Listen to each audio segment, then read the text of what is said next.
Everyone welcome to Nagaraju study circle. మొదటిసారిగా మన YouTube channel చూసిన ప్రతి ఒక్కరు కూడా లైక్ చేయండి, సబ్స్క్రైబ్ చేయండి, మిగతా ఫ్రెండ్స్కి అందరికి షేర్ చేసి వాళ్ళందరికీ సహాయపడండి. ఇప్పుడు మనం పాస్ట్ అయిపోయింది, ప్రెజెంట్ అయిపోయింది, తర్వాత ఇప్పుడు ఫ్యూచర్లోకి వస్తున్నాం అండి. ఫ్యూచర్ టెన్స్లోకి వస్తున్నాం.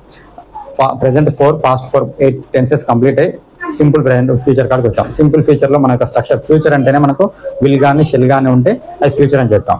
ఆ ఫ్యూచర్ గురించి ఇప్పుడు కొంచెం డిస్కస్ చేసుకుందాం. ఫస్ట్ ఈ ఫ్యూచర్లో కూడా సింపుల్ ఫ్యూచర్ అనేది మనకు స్పోకెన్ ఇంగ్లీష్లో కూడా చాలా యూజ్ అవుతుంది. అందుకే స్పోకెన్ ఇంగ్లీష్ గురించి మాట్లాడాక తర్వాత మన యొక్క యూసేజ్ గురించి మాట్లాడదాం. ఫస్ట్ మన స్ట్రక్చర్ ఎలా ఉంటుంది అంటే, మన సబ్జెక్టు ఆబ్జెక్ట్ అని తెలుసు. మీల్లో వర్బ్ ఉంటుంది అంటున్నాం. వర్బ్ ఏముంటుంది? హెల్పింగ్ వర్బ్, మెయిన్ వర్బ్ ఉంటుంది అంటున్నాం.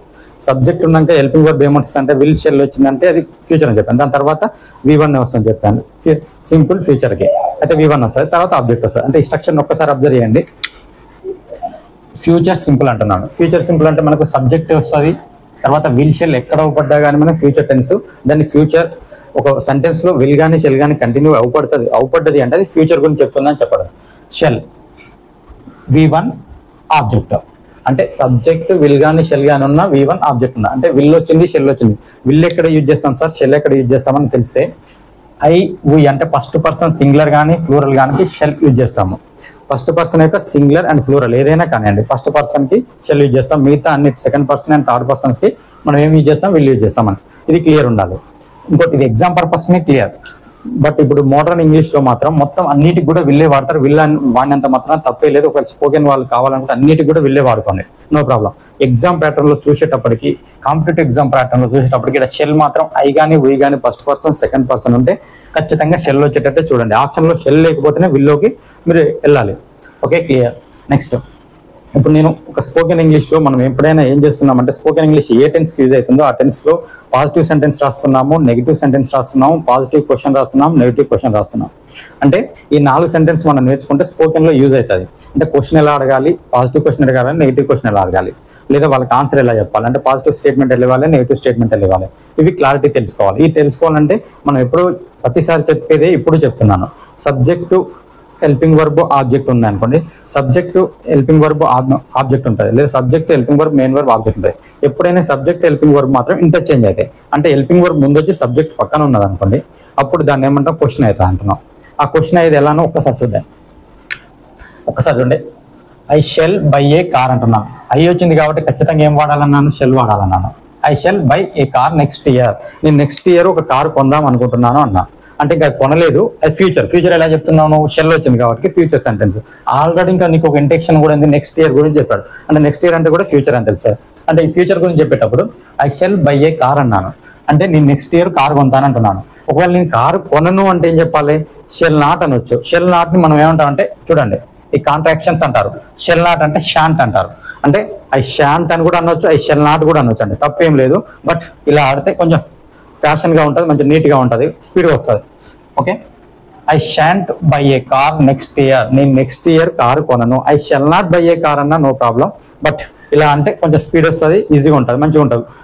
ఓకే, నెక్స్ట్ దాన్ని ఏమంటాను? క్వశ్చన్ అడగాలి. నువ్వు కొంతవా అని క్వశ్చన్ అడగాలి. Shall I by a car next year? నేను నెక్స్ట్ ఇయర్ కారు కొంటానా అంటే నన్ను నేను క్వశ్చన్ వేసుకోను, బట్ మీకు ఆ సబ్జెక్ట్ ఒకటి తెలియాలి కాబట్టి చెప్పాను. నేను కారు కొంటానని నేను కూడా అడుకోవచ్చు. అంటే దాన్ని ఏమంటున్నాను ఇక్కడ చూడండి, ఈ షెల్ అనేది సబ్జెక్ట్ కంటే బిఫోర్ వచ్చేది. అంటే సబ్జెక్ట్ కంటే ముందు వస్తే దాన్ని ఏమంటాం? క్వశ్చన్ అంటున్నాం. ఇది కూడా నెగిటివ్ క్వశ్చన్ అడగాలంటే నెగిటివ్ యొక్క హెల్పింగ్ వర్బ్ రావాలి. Negative helping verb shan't I by a car next year. నేను నెక్స్ట్ ఇయర్ కార్ కొననా అని అడుగుతున్నాను. అంటే ఇది కూడా క్వశ్చన్. అంటే పాజిటివ్ క్వశ్చన్, నెగిటివ్ క్వశ్చన్. ఇది చూడండి, this is the positive statement, ఇది negative statement, positive question, negative question. అంటే క్వశ్చన్ అడిగేటప్పుడు పాజిటివ్ అడుగుతాం, నెగిటివ్ అడుగుతాం. ఇది క్లియర్. నెక్స్ట్ ఇంకొక సబ్జెక్ట్ తీసుకుంటున్నాను. ఈ అని అతను అని తీసుకుంటున్నాను. ఈ విల్ మీట్ యూ టుమారో అంటున్నాను. టుమారో అంటే రేపే కదా. ఈ అంటే అతను, యూ విల్ వచ్చింది కాబట్టి ఈ తర్వాత విల్ ఎందుకు వచ్చింది? మనకి ఈ పర్సన్స్ అన్నిటికి కూడా విల్లే వాడతాం అని చెప్పాం కదా. అంటే ఈ విల్ మనకి ఏం రావాలి? నెక్స్ట్ V1 రావాలి కదా. మీట్ అంటే V1 కదా. ఇక్కడ కూడా బై అంటే కూడా V1 కదా. అంటే ఈ విల్ మీట్ యూ టుమారో. అతను నిన్ను రేపు కలుస్తాడు అంటున్నాను. ఈ విల్ మీట్ యూ టుమారో. అతను నిన్ను రేపు కలుస్తాడు, అతను నిన్ను రేపు కలుస్తాడు. అంటే ఇంకా అది కాలే, ఫ్యూచర్ పని, రేపటి గురించి చెప్తున్నాం. ఈ విల్ని కూడా విల్ నాట్ ను వోంట్ అంటాము. అంటే ఈ will not meet you tomorrow అన్నా తప్పులేదు, ఈ will not meet you tomorrow అన్నా తప్పులేదు, ఈ వోంట్ మీట్ యూ టుమారో అన్నా తప్పులేదు. అంటే ఈ వోంట్ మీట్ అంటే కొంచెం ఫ్యాషనబుల్ గా ఉంటుంది, ఇంగ్లీష్ నీట్ గా ఉంటుంది. He won't meet you tomorrow, అతను రేపు నిన్ను కలవడు అంటే నెగిటివ్ సెంటెన్స్. ఇంకోటి, ఇప్పుడు మనం ఒక క్వశ్చన్ తయారు చేయాలి, అతను నిన్ను రేపు కలుస్తాడా అని మనం అడగాలి అంటే ఏం చేయాలి అంటే హెల్పింగ్ వర్బ్ ను ముందు తీసుకురావాలి, సబ్జెక్ట్ తర్వాత ఉంటది. అంటే ఈ విల్ అనేది బిఫోర్ వస్తుంది. Will you meet you tomorrow అంటే రేపు అతను నిన్ను కలుస్తాడా, రేపు నిన్ను అతను కలవడా అంటే won't you meet you tomorrow అంటే ఒకసారి చూడండి, won't you meet you tomorrow అంటే రేపు అతన్ని కలవడా అని అంటున్నాం. అంటే నీ క్వశ్చన్ అడగడం అనేది ఈజీగా వచ్చింది. ఒకవేళ దీన్నే విల్, ఇప్పుడు చూడండి, when will you meet tomorrow, రేపు ఎన్ని గంటలకు కలుస్తాడు, ఎప్పుడు కలుస్తాడు. వేర్ విల్ మీట్ టుమారో, నిన్ను రేపు ఎక్కడ కలుస్తాడు. Why will you meet tomorrow, ఎందుకు కలుస్తాడు. How will you meet tomorrow, ఎలా కలుస్తాడు. అంటే రకరకాల క్వశ్చన్ చేసుకో. నువ్వు క్వశ్చన్ ఫామ్ చేయడం ముఖ్యం. ఆ క్వశ్చన్ ఫామ్ చేస్తే నువ్వు డబ్ల్యూఎస్ క్వశ్చన్స్ ఎన్నైనా అడగవచ్చు. దానికి మనం సపరేట్ సెషన్ తీసుకున్నాం, ఎందుకంటే ఒక దాంట్లో అన్ని సెషన్ తీసుకోవాలంటే కష్టం అవుతుంది. జస్ట్ స్పోకెన్ లో నీకు కావాల్సింది ఏంటంటే క్వశ్చన్ అడగడం తెలియాలి. ఆ క్వశ్చన్ ఇంకా డబ్ల్యూఎస్ క్వశ్చన్ తర్వాత ఇక నువ్వు తోపన్నట్టే ఇప్పుడు ఇది నేర్చుకోవాలి నువ్వు. ఓకే, ఫస్ట్ మీకు సెంటెన్స్ రాయడం తెలుస్తుంది, దాన్ని నెగిటివ్ రాయడం తెలుస్తుంది, క్వశ్చన్ రాయడం తెలుస్తుంది, క్వశ్చన్ కూడా నెగిటివ్ తెలుస్తుంది, ఆ క్వశ్చన్ కు డబ్ల్యూఎస్ క్వశ్చన్స్ కూడా ఎలా చేయాలో కూడా తెలుస్తుంది. అంటే ఇలా చేస్తూ ఉన్నప్పుడు మనం ప్రాక్టీస్ చేస్తే ఆటోమేటిక్గా స్పోకెన్ వస్తుంది, స్పోకెన్ అనే వాళ్ళకి. ఇంకోటి చూడండి, ఇప్పుడు మనం స్పోకెన్ పర్పస్ లోనే డీల్ చేశాను ఇప్పటి వరకు. ఆ తర్వాత మనము ఎగ్జామ్ పర్పస్ లో, కాంపిటేటివ్ ఎగ్జామ్ కానీ అకాడమిక్ ఎగ్జామ్ కానీ ఏ ఎగ్జామ్ రాసినా ఎగ్జామ్ పర్పస్ లోకి మనం డీల్ చేయాలి అంటే, దాన్ని మనం సక్సెస్ కావాలంటే ఖచ్చితంగా ప్రతి ఒక్క టెన్స్ లో కూడా కీవర్డ్స్ అనేది చాలా కీ రోల్ పోషిస్తుంది కాబట్టి కీవర్డ్స్ అన్నాను. ఎందుకంటే కీవర్డ్స్ లేకపోతే ఆ సెంటెన్స్ ఆ టెన్స్ లో ఉందని చెప్పలేము అన్నట్టు. ఇప్పుడు చూడండి, దీని యొక్క కీవర్డ్స్ ఏంటంటే, కీవర్డ్స్ ఏంది, ఇది ఫ్యూచర్. ఇప్పుడు ఇది ఈరోజు ఒకసారి చూడండి, this is the past, this is the present, ఈ రిమైనింగ్ ప్లేస్ మొత్తం ఫ్యూచర్ అండి. అంటే ఇప్పుడు మనం ఎంతసేపు ఉన్నా కానీ పాస్ట్ అయిపోయింది మంది, ఇప్పుడు ప్రెజెంట్ లో కూడా మాట్లాడట్లేదు, ఫ్యూచర్ గురించే మాట్లాడుతున్నాం. ఫ్యూచర్ అంటే రేపే కదా, టుమారోనే కదా. డే ఆఫ్టర్ టుమారో అన్నా, డే ఆఫ్టర్ టుమారో అన్నా, నెక్స్ట్ డే అన్నా, నెక్స్ట్ సండే అన్నా, నెక్స్ట్ వీక్ అన్నా, నెక్స్ట్ మంత్ అన్నా, నెక్స్ట్ ఇయర్ అయినా, ఇన్ ఫ్యూచర్ టైం ఏది ఉన్నా కానీ అది ఏమైతే అంటే సింపుల్ ఫ్యూచర్ లో కీవర్డ్స్ అవుతుంది. ఈ కీవర్డ్సే మనకు ఎగ్జామ్ ప్యాటర్న్ లో కీ రోల్ పోషిస్తుంది. అంటే చాలా ముఖ్యమైన రోల్ పోషించేది కీవర్డ్స్. ఎందుకు, ఈ కీవర్డ్స్ మన చేతిలో ఉంటేనే ఆ టెన్స్ ఈ సెంటెన్స్ లో, ఆ యొక్క సెంటెన్స్ ఈ టెన్స్ లో ఉందని క్లియర్ గా చెప్పగలుగుతాం. ఒక్కసారి చూడండి కీవర్డ్స్ ఏంటంటే, tomorrow, next Sunday, week, month, year, day after tomorrow, further, in the future. ఈ పదాలు ఎక్కడైనా ఏ సెంటెన్స్ అయినా మనకు కనిపించినాయి అంటే అది ఫ్యూచర్ సింపుల్ లో ఉంది ఆ సెంటెన్స్ అని క్లియర్ గా అర్థం చేసుకోవాలి. ఇప్పుడు మనం యూసేజ్ గురించి చూద్దామండి. యూసేజ్ లో ఫస్ట్ యూసేజ్ ఏంటంటే ఫ్యూచర్ యాక్షన్ అంటున్నాం మనం. అంటే ఫ్యూచర్ లో జరిగే యాక్షన్ గురించి మనం ఫ్యూచర్ లో చూసుకుంటాం. అంటే దాని ఒక డెఫినేషన్ చూసుకున్నట్లయితే, the action will happen in future, అంటే ఆ యాక్షన్ అనేది ఫ్యూచర్ లో జరగాలి అంటున్నాము. ఇప్పుడు మనం పాస్ట్ లో కాదు, ప్రెసెంట్ లో కాదు, ఫ్యూచర్ లో జరగాలి. ఫ్యూచర్ లో జరిగే యాక్షన్ గురించి ఒకసారి చూసుకుంటే మనం ఒక చిన్న ఎగ్జాంపుల్స్ తోటి క్లియర్ చేసుకున్నామే. I shall finish my work in a few hours, కొన్ని గంటల తర్వాత నా వర్క్ అయిపోతుంది అంటున్నా. అంటే ఇక్కడ మన కీవర్డ్ చూడండి, few hours, in a few hours work finish అవుతుంది ఫ్యూ అవర్స్ తర్వాత అని అంటున్నాడు. ఎందుకంటే ఇక్కడ షెల్ కానీ విల్ కానీ కనిపించిందంటే ఫ్యూచర్ అని తెలుస్తుంది. ఇంకా ఇక్కడ మనకి ఇక్కడ ఉండే కీవర్డ్స్ తోటే మనకు టుమారో అని, ఇన్ ఫ్యూచర్ కానీ, నెక్స్ట్ వీక్ కానీ వచ్చింది కదా, ఇది మనకి ఎమ్మటే సింపుల్ ప్రెజెంట్ టెన్స్ లో, ఫ్యూచర్ టెన్స్ లో ఉందని ఎమ్మటే తెలుస్తుంది. ఓకే, ఐ వచ్చింది కాబట్టి షెల్ యూజ్ చేశాను, వి వచ్చింది కాబట్టి కూడా షెల్ యూజ్ చేయాలి. ఫస్ట్ పర్సన్ కి షెల్ యూజ్ చేయాలని చెప్పాను. I shall play football tomorrow, నేను రేపు ఫుట్బాల్ ఆడతాను, రేపు నేను ఫుట్బాల్ ఆడతాను. ఎవరు, వి కదా, మేము ఫుట్బాల్ ఆడతాము అని అర్థం. నెక్స్ట్, ఈ will know the truth in future, అంటే ఫ్యూచర్ లో ఖచ్చితంగా నిజాన్ని తెలుసుకుంటాడు అతను అని చెప్పడం. అంటే ఏదో ఒకటి మన మీద ఏదో అపార్థం చేసుకోవడం, ఏదో ఉన్నాడు అన్నప్పుడు అరే ఫ్యూచర్ లో నీకు తెలుస్తుందిలే నిజం అని చెప్తారు కదా, అలాంటి సందర్భంలో ఇలా యూజ్ చేసుకోవచ్చు. అంటే ఏం చెప్తున్నాను, ఈ విల్ నో తెలుసుకుంటాడు అతను ఎప్పుడు, ద ట్రూత్ నిజాన్ని తెలుసుకుంటాడు ఇన్ ఫ్యూచర్ లో ఖచ్చితంగా నిజాన్ని తెలుసుకుంటాడు అంటున్నాను. They will go to Delhi next week, they కానీ ఈ కానీ వేరే ఏ వన్ కానీ విల్ వాడతామని చెప్పాను కదా, విల్ తర్వాత వి వన్ కదా, they will go to Delhi next week అంటున్నాను. అంటే వాళ్ళు నెక్స్ట్ వీక్ లో ఢిల్లీకి వెళ్తారు అంటున్నాను. నెక్స్ట్ వీక్ అనేది కూడా మనకి ఏమైంది, ఫ్యూచర్ యొక్క కీవర్డ్సే కాబట్టి ఇక్కడ ఉన్న కీవర్డ్స్ అనేది చాలా ముఖ్యమని చెప్తున్నాను. ఇంకా మనకి ఫ్యూచర్ అంటే షెల్ కానీ విల్ కానీ, విల్ ఎక్కడ వాడాలో షెల్ ఎక్కడ వాడాలో క్లారిటీ ఇచ్చాను. షెల్ మాత్రం first person singular and floral, మిగతా అన్ని పర్సన్స్ కూడా విల్ వాడాలని చెప్పాను. ఓకే, ఇప్పుడు మొదటి యూసేజ్ ఏంటంటే the action will happen in future లో జరగబోయే పని గురించి మనం తెలుస్తుంది. ఇంకా రెండో యూసేజ్ చూద్దాం, the action that is going to B started in future is expressed అన్నాను. అంటే మనం ఒక ప్లాన్ చేసుకుంటాము, ఆ ప్లాన్ అనేది కొన్ని రోజులు ఖచ్చితంగా అవుతుంది, ఒక ప్లాన్ ప్రకారం చేద్దాం అన్నట్టు అనుకున్నప్పుడు దాన్ని ఏం వాడతామంటే ఈజ్ గోయింగ్ టు అంటాము. ఈజ్ గోయింగ్ టు అంటే ఏంది అంటే మనం ఇక్కడ మనకు ఏ టెన్స్ వాడుతున్నామంటే కంటిన్యూస్ టెన్స్. ఏంది ప్రెసెంట్ కంటిన్యూస్ టెన్స్ లో కూడా చెప్పాల్సిందే ఇది, బట్ అక్కడ ఇక్కడ 2 సార్లు చెప్పడం ఎందుకని అక్కడ చెప్పకుండా ఇక్కడ చెప్తున్నాను నేను.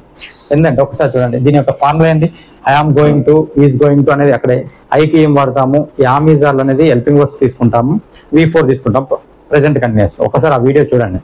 ప్రెసెంట్ కంటిన్యూస్ లో తీసుకునేటప్పుడు గోయింగ్ అనేది వస్తుంది, అంటే నెక్స్ట్ మన ఫ్యూచర్ ప్లాన్ ఏంటనేది చూసి గోయింగ్ టు 2 తర్వాత V1 వస్తాయి, 2 తర్వాత V1 వస్తాయి. ఇది ఒకసారి క్లారిటీగా చూసుకోండి. ఇక్కడ కావాలి మనకు ఏదైనా ఒకటి ప్లాన్ చేశాము అంటే ఆ ప్లాన్ అనేది కంటిన్యూస్ టెన్స్ తో తర్వాత ఇక్కడ V1 అనేది వస్తుంది. బి అనేది V1 ఫామ్ అనేది. ఒకసారి ఎగ్జాంపుల్ తోటి క్లియర్ వస్తుంది. దే ఆర్ గోయింగ్ దే వచ్చింది కాబట్టి ఖచ్చితంగా ఆరే రావాలి కాబట్టి అన్ని ఫ్లోరల్స్ కూడా ఆరే రావుతా ఉన్నారు. దే ఆర్ గోయింగ్ టు అన్నాను, 2 తర్వాత అటెండ్ అన్నాను. అటెండ్ అంటే V1 కదా.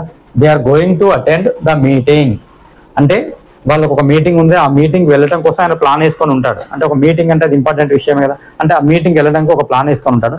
ఒక ప్లాన్ ప్రకారంగా చేద్దాం అనుకునే ప్లాన్కు ఇలా యూసేజ్ లో కూడా మనం సింపుల్ ఫ్యూచర్ లో యూజ్ చేసుకోవచ్చు. దీన్ని కంటిన్యూస్ ప్రెసెంట్ కంటిన్యూస్ లో కూడా సేమ్ ఇదే స్ట్రక్చర్ రాయొచ్చు, బట్ అక్కడ ఇక్కడ 2 టైమ్స్ ఎందుకు ఫ్యూచర్ టెన్స్ చెప్పేటప్పుడే చెప్దామని ఇక్కడ చెప్పాను నేను అంతే. Okay, they are going to అంటే they are going to attend the meeting, they are going to Hyderabad, they are going to Delhi, they are going to America అన్నప్పుడు only they are going to America అన్నప్పుడు అక్కడ only continuous tense వస్తాయి. ఈ 2 తర్వాత నీకు ఎక్కడైనా V1 అవపడుతుంది అంటే ఇది ఫ్యూచర్ ప్లాన్ అన్నట్టే. ఫ్యూచర్ ప్లాన్ కాబట్టి ఫ్యూచర్ టెన్స్ లో చెప్పాను. అంటే ఒక ప్లాన్ ప్రకారం ఇస్తున్నాడు. రాజు అంటే థర్డ్ పర్సన్ సింగులర్స్ అన్నిటికి కూడా ఈజీ వస్తుందని చెప్పాను. అంటే Raju is going to be here tomorrow.